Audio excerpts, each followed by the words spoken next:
మనకు నార్మల్‌గా జలుబు వచ్చినప్పుడు ఒక్కసారిగా మొదట జరిగే పని ఏంటంటే, ముక్కనేది పూర్తిగా బ్లాక్ అయిపోవడం జరుగుతుంది. కానీ అసలు లోపల ఏం జరుగుతుందో మనకు చాలా మందికి తెలీదు.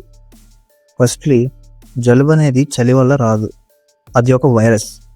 మన శరీరంలోకి ప్రవేశించినప్పుడు మొదలవుతుంది.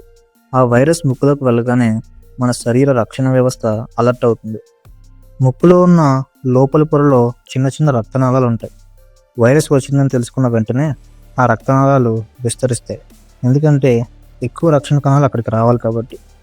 అలా రక్తనాళాలు ఉబ్బిపోవడంతో ముక్కు లోపలి దారి సన్నగా మారిపోతుంది. దాన్నే మనం నాజల్ బ్లాకేజ్ అంటాం.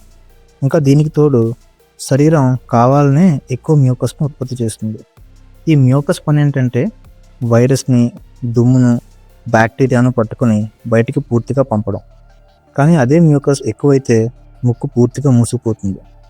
ఇప్పుడు ప్రశ్న ఏంటంటే, మన ముక్కు బ్లాక్ అయితే మనం ఎందుకు నోటి ద్వారా శ్వాస తీసుకుంటాం? ఎందుకంటే ఊపిరి ఆపలేం కదా.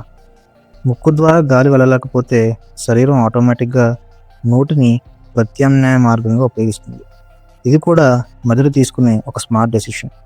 కానీ ముక్కు ద్వారా శ్వాస తీసుకోవడం చాలా ముఖ్యమైన పని చేస్తుంది. ముక్కు అనేది గాలిని శుభ్రం చేస్తుంది, తడిగా ఉంచుతుంది, వేడిగా మార్చుతుంది. నోటి ద్వారా తీసుకునే గాలిలో ఈ రక్షణ ఉండదు.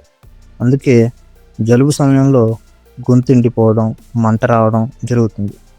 మొత్తానికి జలుబు వచ్చినప్పుడు ముక్కు బ్లాక్ అవడం అనేది ఒక సమస్య కాదు. అది మన శరీరం వైరస్తో పోరాడుతున్న సంకేతం. ముక్కు, నోరు, శ్వాస ఇవన్నీ కలిసి పనిచేసే ఒక అద్భుతమైన రక్షణ వ్యవస్థ.